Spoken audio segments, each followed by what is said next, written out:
नमस्ते बच्चों, last class में हमने डिस्कस किया था प्रोत्साहन कितने प्रकार के होते हैं।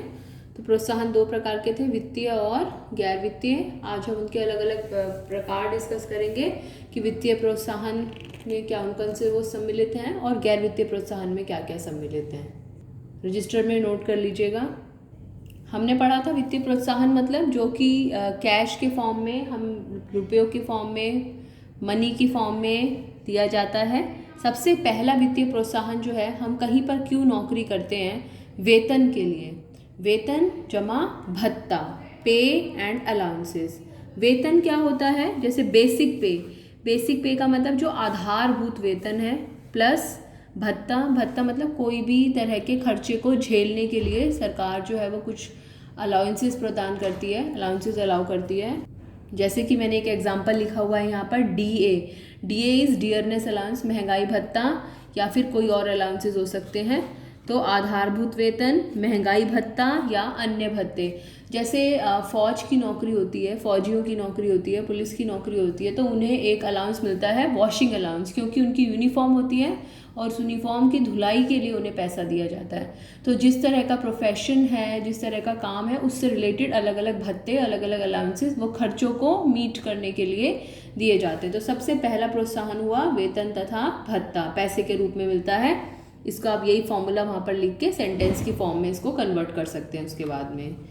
नंबर 2, उत्पादकता संबंधी पारिश्रमिक। बच्चों, उत्पादकता मतलब प्रोडक्टिविटी, जितना आप प्रोड्यूस करेंगे उससे रिलेट कर दिया जाता है। जैसे उन्होंने बोला कि तुम 100 यूनिट बनाओगे तो हर 100 यूनिट के 10 रुपये तो तुम्हें मिलेंगे ही मिलेंगे। उसके अलावा हर 10 यूनिट एक्स्ट्रा होने पर तुम्हें 100 रुपये और प्रदान किए जाएंगे। तो एक्स्ट्रा, उससे कर्मचारी क्या कोशिश करेगा, ज़्यादा से ज़्यादा प्रोडक्शन करने का प्रयास करेगा। तो उत्पादकता संबंधी पारिश्रमिक में जितनी ज़्यादा उत्पादकता, यानी कि तुम जितना ज़्यादा प्रोड्यूस करोगे उतना अधिक पारिश्रमिक, तुम्हें वेतन भी उतना ही ज़्यादा मिलेगा। तो उत्पादकता से जोड़ सकते हैं, प्रोडक्टिविटी से जोड़ सकते हैं। हमारा उद्देश्य क्या है कि कर्मचारी ज़्यादा से ज़्यादा काम करे, तो उससे ज़्यादा से ज़्यादा काम कराने के लिए उसके पारिश्रमिक को उसकी उत्पादकता, उसके काम से जोड़ा जा सकता है। Number 3, bonus. बच्चों, बोनस का मतलब होता है समथिंग एक्स्ट्रा। बोलते हैं ना, कई बार उसमें होता है आप कोई वीडियो गेम खेलते हैं, अलग गेम्स खेलते हैं, तो बोलते हैं बोनस पॉइंट्स आ गए। तो बोनस का मतलब नॉर्मल पॉइंट से कुछ एक्स्ट्रा, तो वेतन से ऊपर या उसके अतिरिक्त, वेतन के अलावा, वेतन के अतिरिक्त दिया जाने वाला भुगतान वो है बोनस कहलाता है। और आपको वीडियो गेम में बोनस क्यों मिलता है, जब आप कोई बहुत अच्छा कोई स्कोर कर लेते हैं तो इसलिए अच्छे काम के लिए बोनस दिया जाता है। तो 3 प्रोत्साहन हो गए, 3 वित्तीय प्रोत्साहन हो गए। तो 3 नाम है, वेतन और भत्ता, उत्पादकता संबंधी पारिश्रमिक और बोनस। आगे चलते हैं। आगे बढ़ने से पहले सारे को नोट कर लीजिएगा। नंबर 4 है लाभ में भागीदारी। लाभ में भागीदारी का मतलब कर्मचारियों को जो संगठन का लाभ हो रहा है उसमें हिस्सा देना। तो अगर आपको प्रॉफिट में, आपको वेतन तो दिया ही जा रहा है, साथ ही साथ में जो कंपनी प्रॉफिट कमा रही है उस प्रॉफिट में से भी आपको हिस्सा दिया जा रहा है, तो आप क्या कोशिश करेंगे, आपका हमेशा ये प्रयास रहेगा कि जितना प्रॉफिट को मैक्सिमाइज कर सके, जितना प्रॉफिट को बढ़ा सके उतना बढ़ाएं, क्योंकि प्रॉफिट बढ़ेगा आपका हिस्सा भी बढ़ेगा। तो इसलिए जब कर्मचारियों को संगठन के लाभ में हिस्सा मिलने लगता है तो कर्मचारी हमेशा प्रयास करता है कि वो लाभ को अधिकतम कर सके या फिर संगठन ज़्यादा से ज़्यादा लाभ कमा सके। 5वां पॉइंट है सहसाझेदारी। सहसाझेदारी में क्या करा, आपको प्रॉफिट में हिस्सा तो दे ही रहे थे, आपको पार्टनर भी बना लिया। आपने पार्टनरशिप में पढ़ा है अकाउंटेंसी में, किसी भी फर्म का पार्टनर बनने के लिए क्या करना पड़ता है, पार्टनर बनने के लिए उसको पार्टनरशिप फर्म में कैपिटल लेके आनी पड़ती है। तो सहसाझेदारी में क्या होता है, जो कंपनी है वो अपने कर्मचारियों को अपनी कंपनी के शेयर्स देती है, अंश प्रदान करती है। इसको ईसॉप का भी नाम दिया जाता है, हम अकाउंटेंसी में भी पढ़ेंगे इसको। ESOP is employ stock option plan. अभी आपको पूरा नाम लिखने की ज़रूरत नहीं है, फिर भी मैं बता देती हूँ। ई से एम्प्लॉय मतलब कर्मचारी, एस से स्टॉक, ओ से ऑप्शन एंड पी से प्लान। तो इसमें क्या होता है, कर्मचारियों को बिना भुगतान के या फिर एक निर्धारित कीमत पर, एक नॉर्मल रेट पे, और वो जो रेट होता है वो मोस्टली मार्केट रेट से कम होता है जिस पर उस कंपनी के शेयर्स दिए जाते हैं, अब ऐसे में क्या होता है, एक तो कर्मचारी को फाइनेंशियल बेनिफिट तो है ही है, उन शेयरों की एक कीमत है। दूसरा, जब भी आपके पास किसी कंपनी के शेयर्स होते हैं तो आप उस कंपनी के ओनर होते हैं, उस कंपनी के मालिक होते हैं। तो जब हमारा किसी कंपनी से जुड़ाव हो जाता है, हम किसी कंपनी के शेयर्स होल्ड करते हैं, तो हम क्या प्रयास करेंगे, वो कंपनी आगे को बढ़े या पीछे को जाए? डेफिनेटली आगे को बढ़े, और उसको आगे बढ़ाने के लिए हम ज़्यादा से ज़्यादा मेहनत करेंगे, ज़्यादा से ज़्यादा प्रॉफिट अर्न करने की कोशिश करेंगे। 6 पॉइंट है हमारा सेवानिवृत्ति लाभ। सेवानिवृत्ति का मतलब होता है जब व्यक्ति की रिटायरमेंट हो जाएगी तो उसके बाद में उसको क्या बेनिफिट्स दे रही है वो कंपनी, तो उसमें क्या क्या हो सकता है, यानी कि रिटायरमेंट के बाद कर्मचारियों को मिलने वाला भुगतान जो है वो सेवानिवृत्ति लाभ कहलाता है। ये भी व्यक्ति के लिए बहुत बड़ा मोटिवेशन का काम करता है, क्योंकि जब तक उसकी नौकरी है तब तक तो ठीक है उसे जो मिल रहा है, लेकिन नौकरी के बाद में क्या, रिटायरमेंट के समय उसको क्या मिलने वाला है। तो इसमें ये सारे नाम आप नोट कर सकते हैं। पीएफ, प्रोविडेंट फंड बोलते हैं, आप पीएफ लिखकर भी काम चला सकते हैं। और पेंशन, जो रिटायरमेंट के बाद, जैसे रिटायरमेंट से पहले नौकरी करते हैं तो सैलरी मिलती है, ऐसे रिटायरमेंट के बाद में व्यक्ति को पेंशन प्राप्त होती है। और लास्ट है हमारा ग्रेच्युटी, जो व्यक्ति की छुट्टियों का कुछ पैसा होता है। अभी आप इसको केवल ऐसे ही याद करने की कोशिश कर सकते हैं। 6 पॉइंट्स अभी तक हमने डिस्कस किए। 7th पॉइंट है अनुलाभ और परक्विजिट्स। इन्हें परक्विजिट्स कहा जाता है। अनुलाभ फ्रिंज बेनिफिट्स भी बोलते हैं, एक्स्ट्रा बेनिफिट्स, कुछ एक्स्ट्रा, कुछ अलग, कुछ हटके।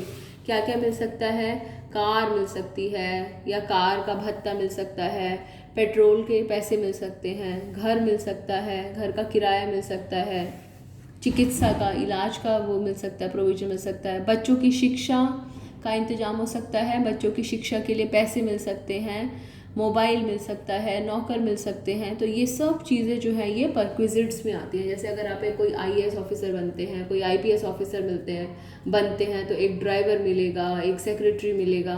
तो ये सब चीज़ें जो हैं ये अनुलाभ में आती हैं, परक्विजिट्स में आती हैं। इनकी भी अपनी एक कॉस्ट होती है, और रुतबा तो होता ही है, व्यक्ति को अच्छा लगता है कि उसको ये सब फैसिलिटीज़ मिल रही हैं। तो अगर हम समराइज करें तो हमने 7 वित्तीय प्रोत्साहन पढ़े हैं जिन्हें पैसे में आंका जा सकता है। वेतन, उत्पादकता संबंधी पारिश्रमिक, बोनस, लाभ में हिस्सेदारी, सहसाझेदारी, सेवानिवृत्ति लाभ और परक्विजिट्स या अनुलाभ। अब बात करते हैं गैर वित्तीय प्रोत्साहन की। जैसे कि हमने पहले पढ़ा था, गैर वित्तीय प्रोत्साहन का मतलब वे प्रोत्साहन जिन्हें कि हम मुद्रा में नहीं आंक सकते, नहीं नाप सकते, उन्हें हम गैर वित्तीय प्रोत्साहन के नाम से जानते हैं।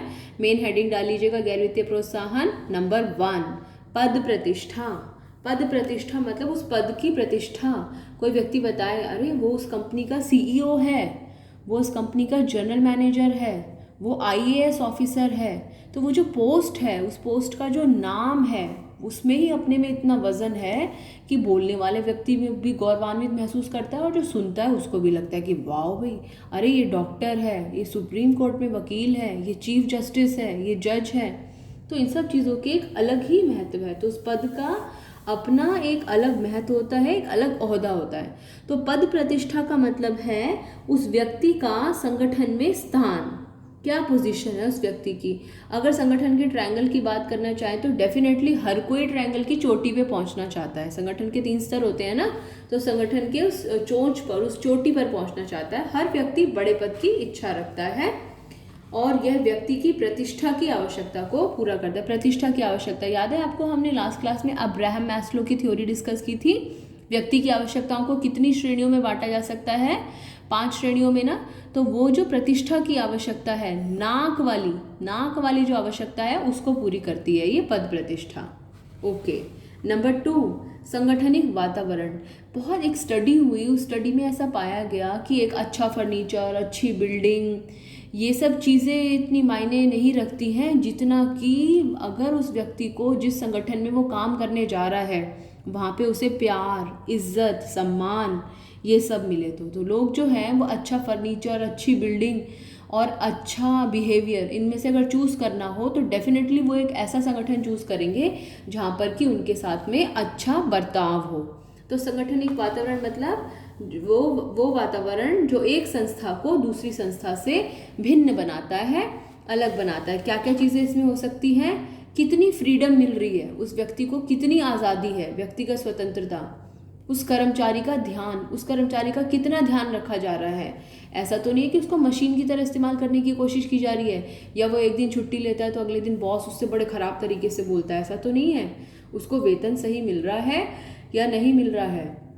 जब वो संगठन में पहुंचता है, क्या उसे अपनेपन का एहसास होता है, क्या उसे अगले दिन दोबारा से उस संगठन में जाने का मन करता है। अगर इन क्वेश्चंस के आंसर हाँ है और पॉजिटिव हैं तो ऐसी जगह का संगठनिक वातावरण अच्छा है।